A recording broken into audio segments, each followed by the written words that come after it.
की फुसफुसाहट। बहुत समय पहले एक छोटे से गांव में, जो एक बड़े और घने जंगल से घिरा हुआ था, आर्यन और कबीर नाम के दो सबसे अच्छे दोस्त रहते थे। वे सब कुछ साथ करते थे, खेलते, हंसते और यहाँ तक कि अपने पसंदीदा स्नैक्स भी साझा करते थे। एक दिन उन्होंने जंगल के रास्ते से घर जाने का शॉर्टकट लेने का फैसला किया, जो थोड़ा डरावना माना जाता था। शुरुआत में जंगल बहुत रोमांचक लगा। वहाँ ऊंचे ऊंचे पेड़ थे, पक्षियों की चहचहाहट और पत्तों की सरसराहट हो रही थी।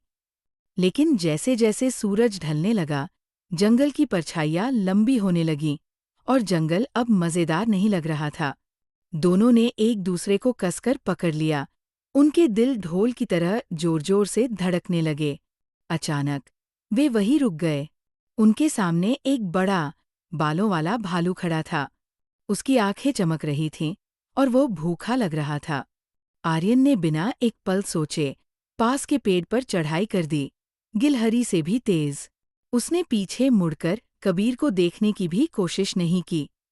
बेचारा कबीर, जिसे पेड़ पर चढ़ना नहीं आता था, वही खड़ा रह गया। उसके घुटने डर के मारे काँप रहे थे। कबीर को जल्दी ही वह बात याद आई जो उसने भालुओं के बारे में सुनी थी। भालू उन चीजों पर हमला नहीं करते जो मरे हुए लगते हैं।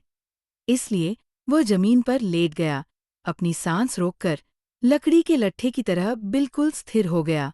भालू धीरे धीरे कबीर के पास आया और उसके चेहरे के चारों ओर सूंघने लगा। उसकी बड़ी और गीली नाक ने कबीर के कान को गुदगुदाया, लेकिन कबीर पत्थर की तरह स्थिर रहा।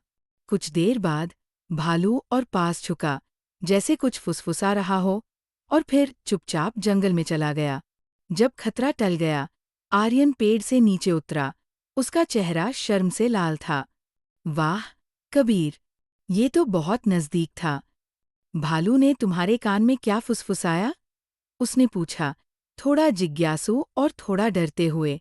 कबीर ने अपनी झाड़पोंछ की, आर्यन को गंभीरता से देखा और जवाब दिया, भालू ने मुझसे कहा, उस दोस्त पर कभी भरोसा मत करो जो तुम्हारी जरूरत के समय तुम्हें छोड़कर भाग जाए। आर्यन का चेहरा और भी लाल हो गया। उसे एहसास हुआ कि उसने कितनी स्वार्थी हरकत की थी।